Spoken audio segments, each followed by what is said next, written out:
Hello friends, good evening. Bio world में आप सभी का स्वागत है। आ जाइए, सभी लोग जुड़ जाइए। आ जाइए, सभी लोग सुरक्षित होंगे आशा करता हूँ, क्योंकि कोरोना तो फिर से फैल रही है, तो थोड़ी सी डर बनी हुई है। और आप लोग फिर से जो है सेफ्टी में पूरा रहने का कोशिश कीजिएगा, है ना। तो अभी तक अपन लोग पढ़ चुके हैं प्लांट रिप्रोडक्शन में।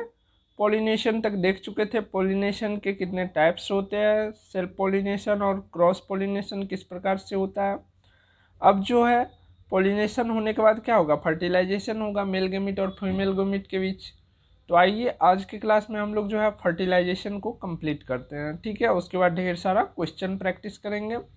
और सभी स्टूडेंट जो कल के जितने भी ग्रुप में स्टूडेंट थे सबको क्वेश्चंस दिए हुए थे टेस्ट के तौर पर, तो उन सभी क्वेश्चंस का भी जो है सोल्यूशन करने वाले हैं, उनको जो है अच्छे से आप लोगों को समझाने वाले हैं। तो सभी लोग अपना अपना कॉपी निकाल लीजिएगा और कितना राइट रॉन्ग होता है कमेंट में बता दीजिएगा, है ना। चलिए, सबसे पहले बच्चों प्यारे से आप लोग प्यार से बहुत ही प्यार से बताइए पॉलिनेशन क्या होता है। इंग्लिश में बताइए, हिंदी में बताइए, जिसमें बताना है बताइए। इंग्लिश में क्या बताए थे? Transfer of pollen grain anther to stigma, from anther to stigma is called pollination. उसी को हिंदी में बोलेंगे तो क्या बोलेंगे? परागकोश से परागकण का निकलकर वर्तिकाग्र पर पहुंचने की क्रिया को क्या कहते हैं? परागन, यानी कि पॉलिनेशन कहते हैं। क्लियर? हाँ, और इन दोनों चैप्टर का, ठीक है, ह्यूमन रिप्रोडक्शन और प्लांट रिप्रोडक्शन का एक आपको बहुत ही डीपली जो पढ़ाया गया वो नोट्स आप लोगों को दे देंगे पेड ग्रुप में। जितना पढ़ाया नहीं है उससे ज़्यादा उस नोट्स में बता दिए हैं, ठीक है। उस नोट्स को आप लोगों के पेड ग्रुप में सेंड कर दिए जाएंगे। तो ये सभी पेड वाले बच्चे के लिए ही कोर्स से ये सब कुछ अवेलेबल है। अदर स्टूडेंट को तो यहीं पर ही ऑनलाइन पढ़ के संतुष्टि प्राप्त करना होगा, नहीं तो जो है पेड ग्रुप लेना पड़ेगा, है ना। पेड कोर्स आपको परचेज करना होगा। तो अब जो है फर्टिलाइजेशन के बारे में आगे बढ़े। चलिए, फर्टिलाइजेशन फर्टिलाइजेशन किसे बोलेंगे? जब मेल गेमिट और फीमेल गेमिट के बीच इंटरकोर्स होगा या दोनों के बीच फ्यूजन होगा तो क्या होगा? जैगोट बनेगा। और जैगोट बनने की प्रक्रिया को क्या बोलते हैं? फर्टिलाइजेशन बोलते हैं, यानी कि निषेचन बोलते हैं, ठीक है। तो यहाँ पर प्लांट में क्या होगा? मेल गेमिट क्या है प्लांट में? यहाँ पर अगर आप फिगर में देखें तो यहाँ पर मेल गेमिट क्या है? एंथर के अंदर जो पॉलिन ग्रेन है ये क्या है? मेल गेमिट है। क्या है? मेल गेमिट है। और यहाँ पर फीमेल गेमिट क्या है? ओवा है, ठीक है। क्या है? ओवा है, फीमेल गेमिट, ठीक ना। और ओवा कहाँ रहता है? ओव्यूल्स में रहता है। ओव्यूल्स कहाँ रहती है? ओवरी के अंदर रहती है। ये वाला पार्ट हो गया आपको ओवरी, ठीक ना। ओवरी के अंदर क्या रहता है? ओव्यूल्स रहता है, उसके अंदर ओवा रहते हैं, ठीक ना। चलिए, अब पॉलिनेशन कैसे होता हो तो आप लोग को पता है। पॉलिनेशन में क्या होता है? एंथर से पॉलीग्रेन निकलता है और उड़ के आकर के यहाँ पर किसके पास गिरता है? स्टिग्मा पर आकर के गिरता है। और स्टिग्मा पर से नीचे क्यों नहीं गिर जाता? तो आप लोगों को हम बताए थे कि एक केमिकल यहाँ पर रहता है स्टिग्मा पर, जो कि चिपचिपा रहता है। यहाँ पर अगर पॉलीग्रेन आए तो वो चिपक जाता है, गिरता नहीं है, ठीक। उसके बाद क्या होता है? ये आप नली देख रहे हैं, ये नली देख रहे हैं पीला कलर में, इसको क्या बोला जाता है? नली को पोलिन ट्यूब, ट्यूब को नली बोला जाता है हिंदी में, ठीक है। पोलिन ट्यूब, पराग नली, ठीक ना। हिंदी में बोल सकते हैं इसको पराग नली। इसके थ्रू क्या होता है? पॉलीग्रेन यहाँ पर आ जाता है, ठीक ना। ओवरी के अंदर ओव्यूल्स में आ जाते हैं, यहाँ पर ओवा रहती है। ओवा के साथ दोनों का फिर क्या होता है? फर्टिलाइजेशन होता है। उसके बाद क्या बनता है? गेमीट बनता है। और गेमीट जो होता है, जो फर्टिलाइजेशन के बाद बनता है, वो क्या बन जाता है? बीज बन जाता है, ठीक ना। गेमीट जो बनता है वो क्या, कौन सा रूप ले लेता है? बीज का रूप ले लेता है। और ये जो ओवरी जो आप देख रहे हैं ये वाला, ये फल का रूप ले लेता है। क्या ले लेता है? फल का रूप ले लेता है। तो आप लोग को समझ में आई? लिखाएंगे भी, टेंशन नहीं लीजिए, इसके बाद लिखा भी देंगे आप लोग को। मैं पहले विजुअल दिखाने का कोशिश कर रहा हूँ ताकि आप लोगों के दिमाग में हमेशा के लिए बनी रहे, उसके बाद लिखा भी देंगे। तो यहाँ तक क्लियर। चलिए एक बार फिर से समझाते हैं। ये आपको एंथर हो गया, इसको क्या बोला जाता है फ्लावर में, मेल पार्ट बोला जाता है। एंथर के अंदर जो है 2 लोब होते हैं, 4 चैम्बर होते हैं, और चैम्बर में क्या रहते हैं, पोलिन ग्रेन रहते हैं, पराग कण जिसको हिंदी में बोला जाता है, पोलिन ग्रेन रहते हैं जिसको क्या बोला जाता है, मेल गेमिट बोला जाता है। वही अगर किसी भी फ्लावर में आप देखें तो हो भी सकता है, नहीं भी हो सकता है, ठीक है, यूनिसेक्सुअल बाइसेक्सुअल दोनों होते हैं। तो जिसमें अगर ये आपको ये पार्ट दिखेगा तो ये पार्ट क्या है, फीमेल पार्ट है। ये फीमेल पार्ट का 3 होता है, स्टिग्मा, स्टाइल और ओवरी। बता चुके हैं पिछले क्लास में। जो भी स्टूडेंट पिछला क्लास अटेंड नहीं किए हैं प्लीज़ आप लोग पिछला क्लास को अटेंड जरूर कर लीजिए, है ना। अगर पिछले क्लास अटेंड कीजिएगा तब जा करके आपको कंसेप्ट जो क्लियर होती जाएगी। तो यहाँ पर देखिए पॉलीग्रेन किससे निकलता है, एंथर से निकलता है। एंथर से निकल करके उड़ते हुए यहाँ पर स्टिग्मा जो कि फीमेल पार्ट का सबसे ऊपरी वाला होता है, यहाँ पर देख सकते हैं आप, ये स्टिग्मा है। स्टिग्मा पर आकर के पॉलीग्रेन क्या होता है, चिपक जाता है। और किसके द्वारा चिपकता है तो बता दिया आप लोगों को, वायु के द्वारा भी हो सकता है, कीट के द्वारा भी हो सकता है, जल के द्वारा भी हो सकता है, जंतु के द्वारा भी हो सकता है, पक्षी के द्वारा भी हो सकता है, और चमगादड़ के द्वारा, घोंघा के द्वारा भी हो सकता है, ठीक ना। तो ये सभी फैक्टर्स जो होते हैं, ये सभी फैक्टर्स पोलिनेशन में सहायता करते हैं, हेल्प करते हैं। तो इनके द्वारा क्या होता है, स्टिग्मा पर पॉलीग्रेन आ जाता है। फिर पॉलीग्रेन क्या होता है, पोलिन, यहाँ पर पोलिन ट्यूब जो दिख रहा है, पराग नलिका जिसको बोला जाता है, इसके थ्रू क्या होता है, पोलिन ग्रेन अंदर आ जाती है। अंदर कहाँ आ जाती है, ओवरी। ओवरी के अंदर क्या होता है, ये ओव्यूल है, ओव्यूल में आ जाता है। ओव्यूल में जो है ओभा रहते हैं। मेल गेमिट पॉलीग्रेन है तो फीमेल गेमिट भी होना चाहिए, है ना। तो फीमेल गेमिट ओभा रहते हैं, किसके अंदर, ओव्यूल के अंदर रहते हैं। फिर ओभा और पोलिन ग्रेन जो कि मेल गेमिट है, उन दोनों के बीच फ्यूजन होता है, या फर्टिलाइजेशन भी आप बोल सकते हैं कि फर्टिलाइजेशन होता है। फिर जा करके क्या होता है, गेमिट बनता है, जो कि बाद में क्या होता है, बीज का रूप ले लेता है, ठीक है। और ये जो आपको ओवरी दिख रहा है, ये ओवरी किस चीज़ का रूप ले लेता है, फल का रूप ले लेता है, ठीक है। तो इस प्रकार से ये क्रिया संपन्न होती है ना। चलिए अब इसको लिख लीजिए, तो नोट्स में आप लोग नोट करके लिखिए फटाफट। लिखा है, चलिए लिखिए। परागन होने के बाद, लिखिए, परागन होने के बाद निषेचन की प्रक्रिया आरंभ होती है, ठीक है। लिख लिए, परागन होने के बाद निषेचन की क्रिया आरंभ होती है। परागकण में उपस्थित नर युग्मक, जिसको कोष्ठ में लिख सकते हैं मेल गेमिट, ठीक है। नर युग्मक के सामने में कोष्ठ में मेल गेमिट लिख सकते हैं। नर युग्मक अंडाशय में उपस्थित अंडाणु, अंडाणु के आगे में कोष्ठ में OVA, ओभा लिख लीजिएगा, ठीक है, अंडाणु से संयोग करता है। परागकण में उपस्थित नर युग्मक अंडाशय में उपस्थित अंडाणु से संयोग करता है, तो इसे निषेचन कहते हैं। क्या कहते हैं, निषेचन कहते हैं। लिख लिए। चलिए दूसरा पॉइंट लिखिए, दूसरा पॉइंट लिखिए फटाक से। जब परागकण वर्तिकाग्र, जिसको स्टिग्मा बोला जाता है, वर्तिकाग्र पोस्ट में लिख लीजिए STIGMA, स्टिग्मा। जब परागकण स्टिग्मा पर आता है तो स्टिग्मा स्टिग्मा से अंडाशय तक एक पराग नली, जिसको क्या बोला जाता है इंग्लिश में, पोलिन ट्यूब, ठीक ना, पराग नली का निर्माण होता है। पराग नली से होते हुए परागकण अंडाशय तक पहुंचते हैं। परागकण कैसे अंडाशय तक पहुंचते हैं, तो अभी हम बताएं कि पराग नली से होकर, ठीक ना। लिख लिए। चलिए आगे लिखिए। अंडाशय के भीतर ओव्यूल होते हैं, यहाँ पर आप लोगों को दिखाए फिगर में, अंडाशय के भीतर ओव्यूल होते हैं। जिसको ओव्यूल को हिंदी में क्या बोलते हैं, बीजांड बोलते हैं, बीजांड, ठीक ना। और बीजांड के भीतर क्या होते हैं, एम्ब्रायोसेक होते हैं, जिसको ओवा बोला जाता है, ठीक ना। एम्ब्रायोसेक को ही अंडाणु बोलिए या ओवा बोलिए, एक ही चीज़ है, कोई बात नहीं, उतना डीप में नहीं जाना है ना। एम्ब्रायोसेक में ही ओवा होगा। लिखे, बीजांड में ओवा होते हैं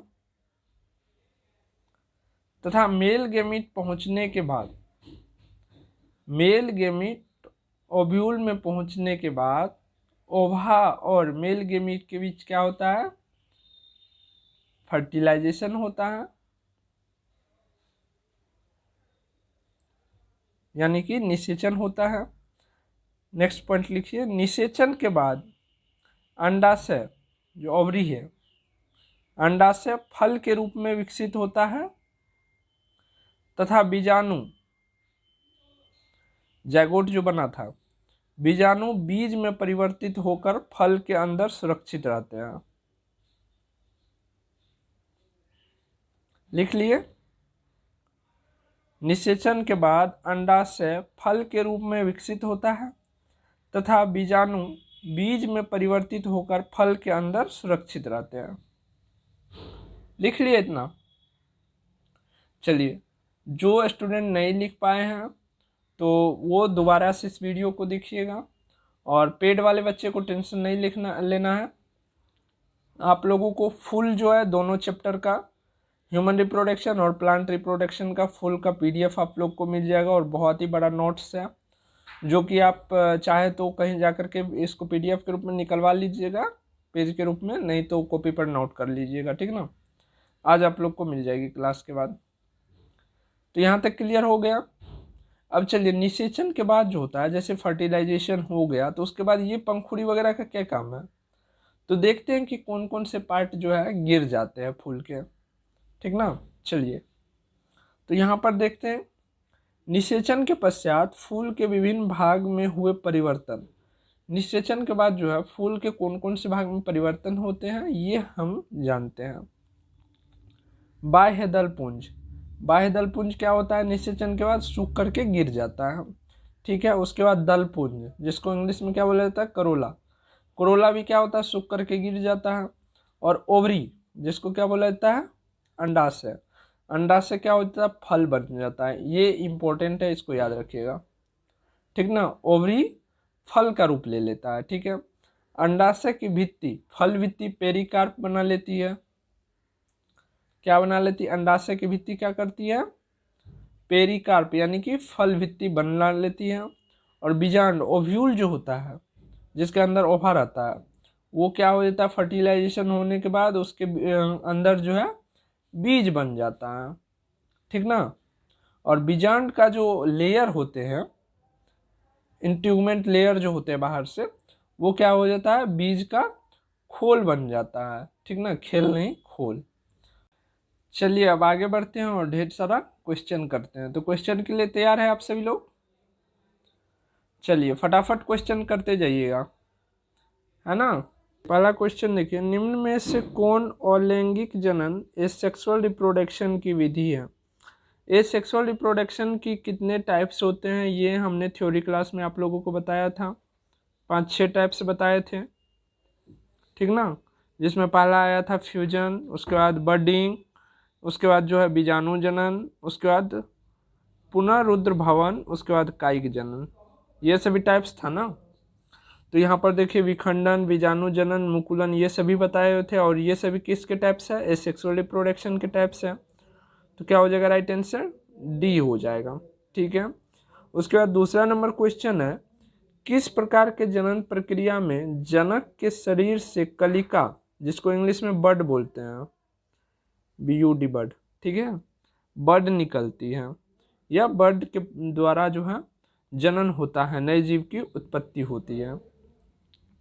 तो बर्ड से सीधा याद रखना है कि बडिंग, जिसको हिंदी में बोला जाता है मुकुलन, बर्ड के द्वारा मुकुलन होता है, उसके द्वारा जो है नया जीव उत्पन्न होते हैं। तो क्या हो जाएगा, ए नंबर हो जाएगा, मुकुलन के द्वारा नए जीव उत्पन्न होते हैं, कलिका के द्वारा जो है नया जीव उत्पन्न होता है। ठीक है, चलिए आगे बढ़ते अगला क्वेश्चन देखिए। अगला क्वेश्चन है, परागकोश एंथर में पाया जाता है। परागकोश में क्या पाया जाता है?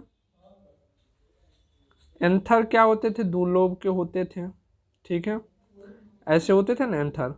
एंथर में 4 चैम्बर, हमने आपको बताया कि 4 चैम्बर होते हैं, जिसके अंदर क्या रहते हैं?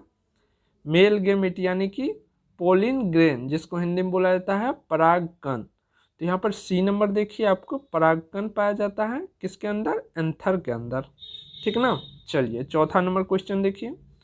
और जितने भी पेड क्लास के स्टूडेंट हैं उन सभी को टेंशन नहीं लेना है, आप लोगों को तो पीडीएफ मिल ही चुका है। और कल जो आप लोग अपने से बनाए हुए थे क्वेश्चन को, उनसे मिलाइए और कमेंट बताइए कितना आप लोगों का सही हुआ, क्योंकि पेड वाले सभी स्टूडेंट को बताने की ज़रूरत नहीं है कि जो भी होमवर्क दिया जा रहा है उसको करना ही करना है। अदर स्टूडेंट करे ना करे, लेकिन आपको करना ही करना है। नहीं कीजिएगा तो 2 बार 3 बार वार्निंग देंगे, अगला बार आपको ग्रुप से रिमूव कर देंगे, है ना। तो करना ही करना है। चलिए अगला क्वेश्चन देखिए। अगला क्वेश्चन है, स्त्री केसर कार्पेल्स के आधारीय भाग को क्या कहते हैं? स्त्री केसर यानी कार्पेल्स के आधारीय भाग को क्या बोला जाता था? ऐसे सुराही की तरह होता था, जिसके ऊपर वाले भाग को क्या बोलते थे? एस्टिग्मा। यहाँ पर नीचे में क्या हो जाता था? बीच वाला को क्या बोलते थे? ऊपर वाले को एस्टिग्मा, बीच वाले को स्टाइल, और नीचे में ओवरी, जिसको हिंदी में क्या बोलते हैं? अंडाशय बोलते हैं। तो क्या है? स्त्री केसर यानी कि कार्पेल्स के आधारीय भाग को क्या कहते थे? यही हुआ आधारीय भाग। आधारीय भाग को क्या बोला जाता है? अंडाशय बोला जाता है। तो राइट आंसर क्या हो जाएगा? बी हो जाएगा। चलिए आगे बढ़िए, अगला क्वेश्चन देखिए। अगला क्वेश्चन है, पुंकेसर स्टेमेन के अग्रभाग को क्या कहते हैं? स्टेमेन के अग्रभाग को क्या कहा जाता है? परागकोश, ये एंथर वाला, यहाँ पर क्या हो जाएगा? बी नंबर हो जाएगा। 5 का आंसर क्या हो गया आपका? बी हो गया। चलिए आगे बढ़ते हैं, अगला क्वेश्चन देखिए। किसी को समझने में किसी प्रकार की दिक्कत हो रही है तो क्या वो थ्योरी क्लास कर चुके हैं? बताइए। अगर जो थ्योरी क्लास नहीं की है तो बाबू उनको थोड़ा सा यहाँ पर दिक्कत होगा, तो आप क्या कीजिएगा, इस क्लास ख़त्म होने के बाद आप थ्योरी वाले क्लास कर लीजिएगा। 2 क्लास थ्योरी में हो चुका है, उसके बाद फिर से क्वेश्चन प्रैक्टिस कीजिएगा। और आप जो है बायो वर्ल्ड के टेलीग्राम चैनल में जाइएगा, तो वहाँ पर आपको ये सभी क्वेश्चंस की जो है पीडीएफ मिल जाएगी, जिस पर आप बार बार प्रैक्टिस कर सकते हो, ठीक है। ये क्वेश्चंस जो है सभी स्टूडेंट के लिए फ्री है। बाकी इसमें 150 लगभग क्वेश्चन इन दोनों चैप्टर से देने वाला हूँ, वो केवल पेड स्टूडेंट को मिलेगी। फ्री वाले स्टूडेंट को सारा फैसिलिटी नहीं मिलेगा, है ना। तो पेड वाले स्टूडेंट जितने भी हैं, आप सभी को 150 क्वेश्चन पर प्रैक्टिस करना है। चलिए आगे बढ़िए। अगला क्वेश्चन है, निषेचन, जिसको इंग्लिश में बोलते हैं फर्टिलाइजेशन की क्रिया किस जीव में मुख्यतः होती है? फर्टिलाइजेशन की क्रिया किस जीव में होगी? जिसमें मेल पार्ट और फीमेल पार्ट सेपरेट होगा, उसी में होगा। जैसे कि पुष्पी पादप, पुष्पी में भी होता है, मेल पार्ट होता है, फीमेल पार्ट होता है, और जंतु में भी होता है मेल फीमेल। तो क्या हो जाएगा? सी नंबर हो जाएगा। अमीबा में नहीं होगा, ईस्ट में नहीं होगा, क्योंकि अमीबा में किस प्रकार से होता है नए जीवों की उत्पत्ति? बाइनरी फ्यूजन के द्वारा। और ईस्ट में किस प्रकार से होती है? बताइए। बडिंग के द्वारा। कवक, ईस्ट और हाइड्रा में किस प्रकार से? बडिंग के द्वारा। तो इन दोनों में होगा नहीं। और सी नंबर में पुष्पी पादप में इसलिए होगा क्योंकि यहाँ पर मेल पार्ट भी रहता है और फीमेल पार्ट भी रहता है। और जंतु में तो आप लोग देखे ही होंगे, है ना। चलिए आगे बढ़ते अगला क्वेश्चन देखते हैं। अगला क्वेश्चन है, निषेचन के फलस्वरूप अंडाशय की दीवार बनाते हैं। निषेचन के फलस्वरूप अंडाशय की दीवार क्या बनाते थे? फल भित्ति बनाते थे, अर्थात वो भी क्या है? फल ही है। तो बी नंबर हो जाएगा। क्लियर हो रही है? बताइए। थ्योरी पढ़ने के बाद क्लियर हो रही है सारा क्वेश्चन?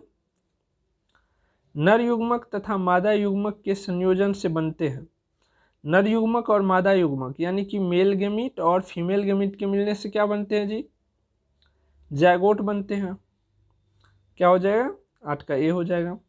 9 नंबर क्वेश्चन है, स्त्रियों के मासिक चक्र में एक परिपक्व अंडाणु किस दिन अंडाशय से बाहर निकलते हैं? तो आप लोगों को हम बता चुके हैं, ह्यूमन रिप्रोडक्शन में भी बता चुके हैं, इसमें भी शायद बताए होंगे कि 14वें दिन जो होते हैं वो एक परिपक्व अंडाणुज होते हैं, फीमेल के अंडाशय से बाहर निकलते हैं, कहाँ पहुंच जाते हैं, अस्थैमस जंक्शन के पास पहुंच जाते हैं। उसके बाद जो है फर्टिलाइजेशन होता है, फिर जाइगोट बनता है, फिर इम्प्लांटेशन होता है और फिर भ्रूण का रूप ले लेता है। ठीक है, चलिए आगे बढ़ते हैं। 10वां नंबर क्वेश्चन है, निम्नलिखित में कौन लैंगिक जनन संचरित रोग नहीं है? इनमें से कौन एक जो लैंगिक संचरित रोग नहीं है वो आपसे पूछा गया, जल्दी से बताइए। एड्स तो यौन संचरित रोग है, सभी लोग जानते होंगे, तो ये नहीं होगा। गोनोरिया ये भी यौन संचरित रोग है, सभी लोग जानते हैं। सिफिलिसिस ये भी यौन संचरित रोग है, तो ये तीनों के तीनों जो है वो क्या है, यौन संचरित रोग है। लेकिन टाइफाइड जो है वो यौन संचरित रोग नहीं है, तो यहाँ पर पूछा गया यौन संचरित रोग नहीं है, तो यही क्या हो जाएगा आंसर आपका, डी नंबर हो जाएगा। क्लियर? कोई डाउट हो तो आप कमेंट में बताइए, आप लोगों की समस्या सुनी जाएगी, ठीक ना। चलिए आगे बढ़ते हैं। अगला क्वेश्चन देखिए आपके सामने है, अलैंगिक जनन से किस प्रकार की कोशिका विभाजन होती है? अलैंगिक जनन से किस प्रकार की कोशिका विभाजन होती है, बताइए बताइए बताइए। चलिए इसको HW में देते हैं, क्योंकि 2-3 बार शायद ये क्वेश्चन आप लोगों को टकराया और बहुत ही इंपॉर्टेंट क्वेश्चन है, इसीलिए दे रहे हैं। अगर आप लोगों को इम्पोर्टेंट लगेगा तो आप लोग कमेंट में पूछिएगा कि सर इसका आंसर बताइए, नहीं लगेगा तो बस ऐसे ही चलते जाइएगा, है ना। चलिए अगला क्वेश्चन देखते हैं। ईस्ट में सामान्यतः अलैंगिक जनन होता है, ईस्ट में जो है किस प्रकार से जनन होता है, अभी हम बता चुके हैं, बडिंग के द्वारा। बडिंग को हिंदी में क्या बोलते हैं, मुकुलन, ठीक ना। क्या हो जाएगा, सी हो जाएगा। सभी लोग मिलाते चलिए कितना सही हो रहा है आप सभी का। अगला क्वेश्चन है, बहुकोशिकीय जीवों में होने वाले मुकुलन का उदाहरण है। बहुकोशिकीय जीव आप लोगों को बताए थे कि मुकुलन जो होते हैं एक कोशिकीय और बहुकोशिकीय दोनों में होते हैं। एक कोशिकीय के अंतर्गत कौन कौन से आ जाते हैं, कवक, इष्ट आ जाते हैं, तथा बहुकोशिकीय के अंदर कौन आ जाते हैं, मुकुलन में हाइड्रा आ जाते हैं। तो इसमें देखिए हाइड्रा है, बिल्कुल डी नंबर में है, तो डी नंबर हो जाएगा। एक कोशिकीय में क्या क्या आया, कवक और इष्ट आया, और वहीं बहुकोशिकीय में क्या आ गया, हाइड्रा आ गया। याद रखिएगा मुकुलन दोनों जीव में होते हैं, एक कोशिकीय और बहुकोशिकीय दोनों में होते हैं, है ना। उसके बाद अगला क्वेश्चन देखिए। अगला क्वेश्चन है, बीजाणु जनन अलैंगिक जनन की मुख्य विधि है। बीजाणु जनन किस में होता है, क्योंकि ये क्या है, ये सेक्सुअल रिप्रोडक्शन का एक प्रकार, एक टाइप्स है, ठीक ना। तो जल्दी से बताइए किस में होगा, जल्दी से बताइए, क्योंकि थ्योरी क्लास में बता चुके हैं आप लोगों को। जीवाणु में, ठीक है, शैवाल में, कवक में, इन सभी में क्या होगा बताइए, बीजाणु जनन होगा। तो यहाँ पर कवक आपका पहला ऑप्शन है, तो क्या हो जाएगा, कवक हो जाएगा। उसके बाद और कौन कौन सा मिल रहा है आप लोगों को, चलिए इसका आंसर आप लोग बताइएगा ना। थ्योरी में बताए हुए हैं, बीजाणु जनन में ऑप्शन भी दिए हुए हैं, जो जो इसके एग्जाम्पल होंगे वो भी बताए हुए हैं। तो थ्योरी क्लास कर करके फिर यहाँ पर आप आंसर कीजिएगा, अगर याद नहीं है तो, है ना। चलिए इसलिए हम नहीं बता रहे थे ना कि 1-2 ऑप्शन और मिल रहा था, तो इसीलिए हम नहीं बताए। तो अब जब पढ़िएगा आप लोग फिर बताइएगा, तो आपके दिमाग में हमेशा बनी रहेगी। और एक क्वेश्चन दिए हुए थे इस बीच में कम्युनिटी में, यूरिन में जो है यूरिया कितने % होते हैं, सब बकलोल बकलोलिया सब 96% मार रहे हैं। अजीब, मतलब क्या बताए आप लोग को। जब आप पेशाब करने जाते हैं तो यूरिया ही करते हो क्या, केवल 2% यूरिया होता है, 96% जल होता है, बकलोल सब। 2%, केवल 2% यूरिया होता है, बाकी 96% जल होता है उसमें, है ना। चलिए आगे बढ़ते हैं। 15 नंबर क्वेश्चन देख के हमको हंसी आ, इतना हंसी आ रहा था सबको देख करके कि बहुत ही कम स्टूडेंट है जो कि 2% मारे, तो बाकी 96%। कोई कोई तो ये भी बोल रहे थे सर 95 ही होगा, और बुक में 95 देखे, यहाँ पर 96 दे दिया। कितना महामूर्ख समय। चलिए 15 नंबर क्वेश्चन देखिए, कैलस का निर्माण होता है। कैलस का निर्माण किसके द्वारा होता है? लैंगिक जनन से होता है, या मुकुलन में होता है, या उत्तक संवर्धन में, या बीजाणु जनन में? जल्दी से बताइए। कैलस हम बता चुके हैं आप लोगों को, फटाक से आंसर बताइए, जल्दी से जल्दी से। उत्तक संवर्धन में, ठीक है, टिश्यू कल्चर जिसको बोला जाता है। उत्तक संवर्धन में कैलस का क्या होता है? निर्माण होता है। चलिए 16 नंबर क्वेश्चन पढ़िए, अंडाशय के भीतर पाया जाता है। अंडाशय के भीतर क्या पाया जाएगा जी? वर्तिका पाया जाएगा। वर्तिका अगर पाया जाएगा, बताइए, केवल क्या होगा? बीजांड पाया जाएगा, ठीक ना। क्या हो गया? 16 का आंसर सी हो गया। चलिए आगे बढ़िए। आगे है भ्रूण कोश, एम्ब्रायोसेक का अस्तित्व रहता है किसमें? बीजांड में। एम्ब्रायोसेक किस में रहेगा? बीजांड में रहेगा, तो राइट आंसर क्या हो जाएगा? सी हो जाएगा। चलिए उसके बाद 18 नंबर क्वेश्चन है, स्वपरागन किन पौधे में संभव है?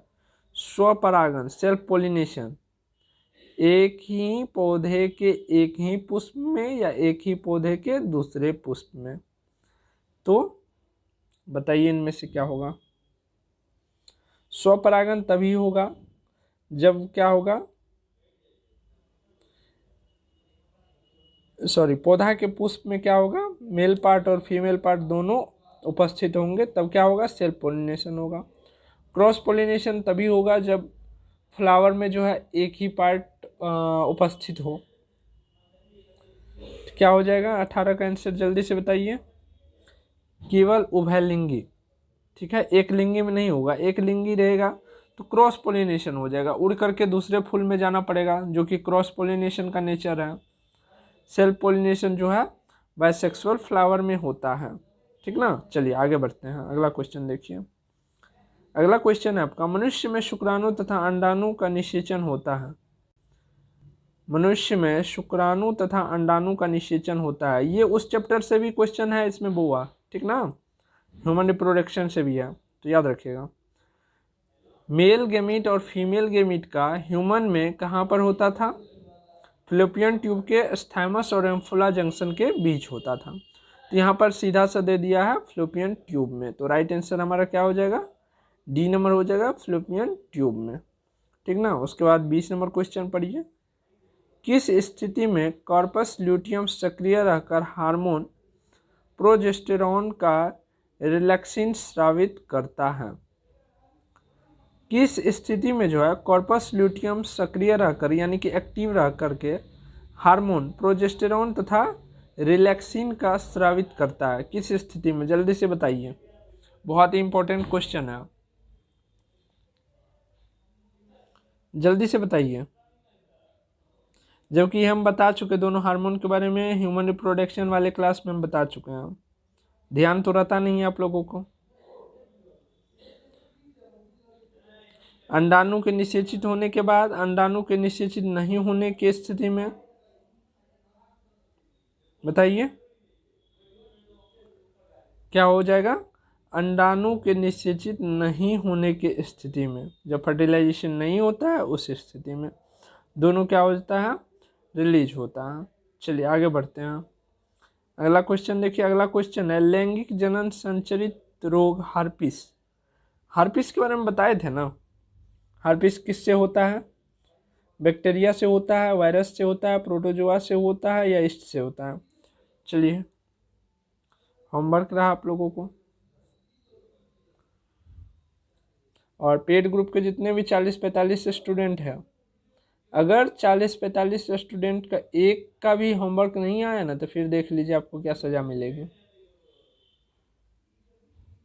गलत सही जो भी हो आपको आंसर करना है, ठीक ना, गलत सही आंसर करना है। चलिए आगे बढ़ते हैं, अगला क्वेश्चन करते हैं। अगला क्वेश्चन है, बीच में आ जाओ, साइड कहाँ जा रहे हो। चलो अगला क्वेश्चन देखिए, स्त्रियों में मूत्र जनन नलिकाओं का रोग ट्राइकोमोनियसिस, ट्राइकोमोनियसिस है। ट्राइकोमोनियसिस किससे होता है, ये आपसे पूछा जा रहा है, जल्दी से बताइए। सभी रोग के बारे में हम बता चुके थे। बैक्टीरिया से कौन सा रोग होता है, वायरस से कौन सा रोग होता है, और ग्रुप में आपको नोट्स भी मिलता था, तो उसमें बताया गया कि कौन सा रोग किसके कारण होता है। तो जल्दी से बताइए क्या होगा।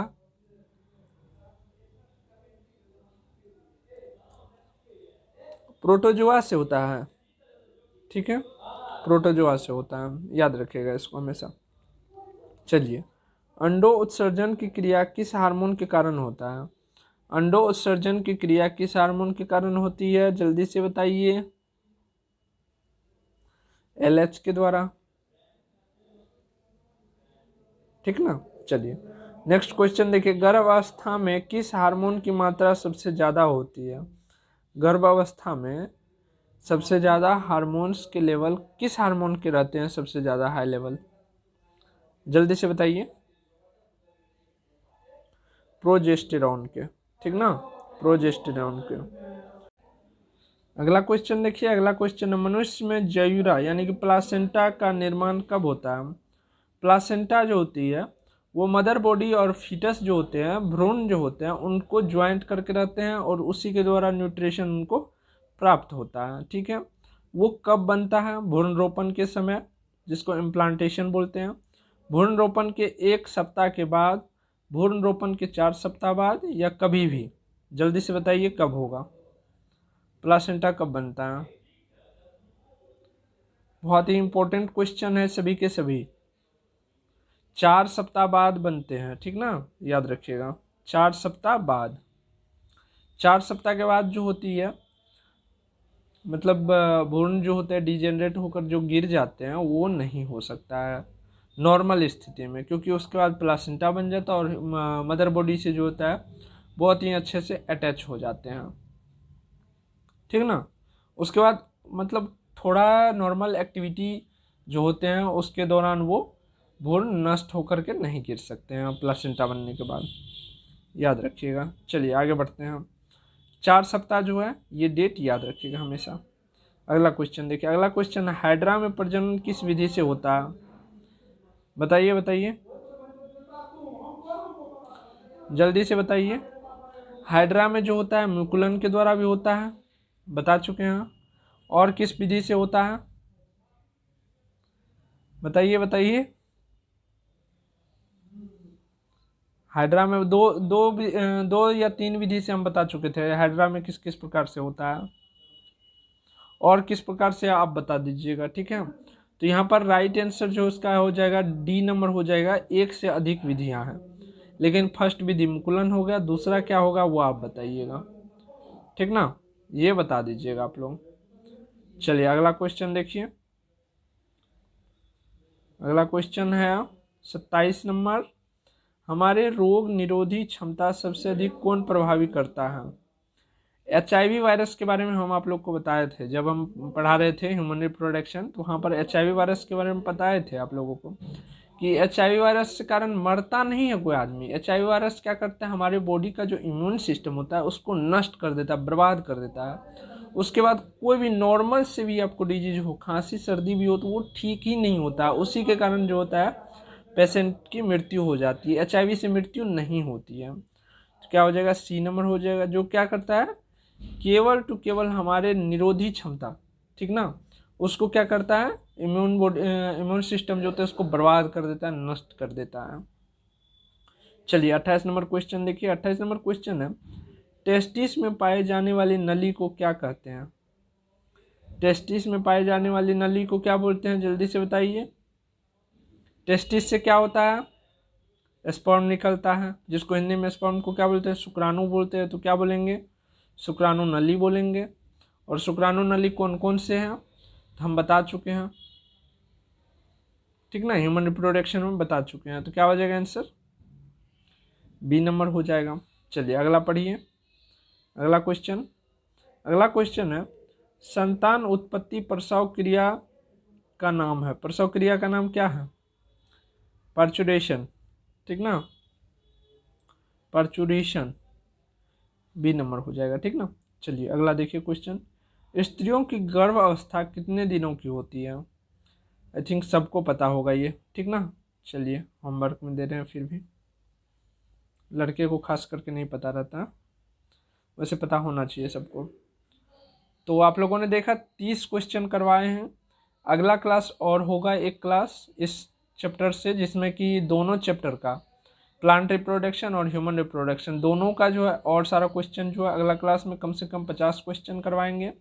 उसके बाद जो है इस चैप्टर्स को छोड़ देंगे, ख़त्म कर देंगे, नेक्स्ट चैप्टर जो है चालू करेंगे। नेक्स्ट चैप्टर जो होगा हमारा वो रिस्पिरेशन इन प्लांट रखिए, ठीक ना, क्योंकि वहाँ से क्वेश्चन आ सकता है। तो रिस्पिरेशन इन प्लांट रखिए, उसी को कंट्रोल किया जाएगा। अच्छा छोड़ दीजिए, हम बता देंगे आप लोगों को, ठीक है। ग्रुप में जितने भी स्टूडेंट हैं पेड और जितने भी स्टूडेंट हैं सबसे डिस्कस करके आप लोगों को बता दिया जाएगा। नहीं तो कमेंट में बताइए कौन सा चैप्टर आप लोग पढ़ना चाहते हैं, ठीक ना। कमेंट में बताइए कौन सा चैप्टर, जो आप लोग बोल दीजिएगा वही चैप्टर स्टार्ट हो जाएगी बायोलॉजी में, क्योंकि ये चैप्टर तो अब समाप्त हो गया है। हाँ ठीक ना, तो जो बता दीजिए आप लोग वही स्टार्ट हो जाएगा, कोई दिक्कत नहीं है। लेकिन ऐसा चैप्टर बोलना है कि जो कि पूछा जाए।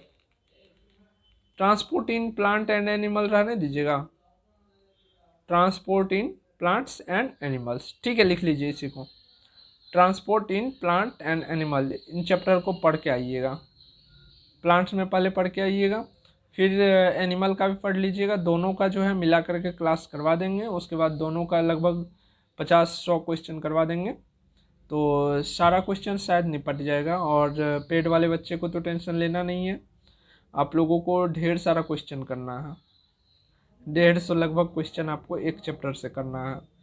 तो पीडीएफ मिल जाएगी आप लोगों को, कल तक जो है सारा पीडीएफ वगैरह जितना भी क्वेश्चन सबको करना होगा आप लोगों को, ठीक है। तो मिलते हैं नेक्स्ट क्लास में, ठीक है।